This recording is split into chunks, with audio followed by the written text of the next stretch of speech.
Hello Dullu, good morning. म चाहिँ आज दुल्लुमा छु है त। मलाई यो भ्यू लास्टै मन परेर चाहिँ मैले भिडियो स्टार्ट गरेको। मैले भिडियोहरू चाहिँ पोस्ट गर्छु, तर यस्तो रियल भोइसवाला चाहिँ बनाएको छैन।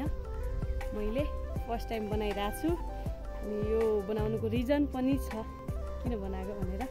यो चाहिँ टाइम चाहिँ 10 बजिसक्यो, 10 बज्न लाग्यो भनौँ न, 10 बज्न लागेको छ। फेरि यहाँको हिजो पानी परेको थियो कि जस्तो लाग्यो। यहाँ त उतातिर हाम्रोतिर त परेको थियो, यहाँतिर चाहिँ खोइ थाहा छैन। तर यस्तो दामी भएको छ कि कत्रा। तर मेरो फोनले तर भ्याउँदैन होला होइन, धेरै देखाउन। तर हेर्नु भ्यू यस्तो दामी देखेको छ आकाश, वाउ।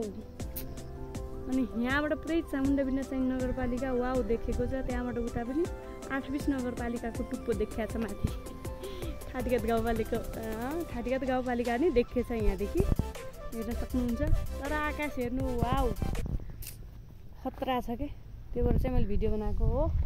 यहाँ चाहिँ कोही छैन, म चाहिँ एक्लै छु। मेरो टाइम कति बज्यो? टाइम चाहिँ मेरो 1 बजेतिर छ भनेपछि अब हाम्रोतिर चाहिँ गाडी नपाइएको कारणले चाहिँ मैले बिहानतिर आएको हो।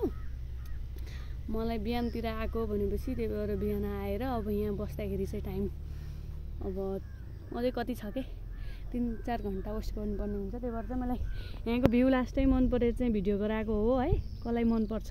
यहाँ दुल्लु यो डाँडामा को आउनु भएको छ? लभ डाँडामा छु म अहिले, एक्लै छु। अनि लभ डाँडामा भएको बेलामा टक्क कस्तो दामी ब्याकग्राउन्ड छ क्या, दामी छ यताउता चारैकुना। त्यो भएर चाहिँ मैले भिडियो गराएको हो। मनपर्छ भने सबैले लाइक, कमेन्ट, सब्सक्राइब गर्नु होला ल।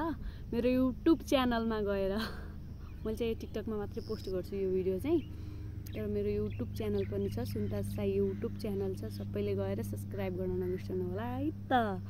फेरि यस्तै बोलेको भिडियोहरू बनाउँछु मैले, अनि हेर्न सक्नुहुन्छ।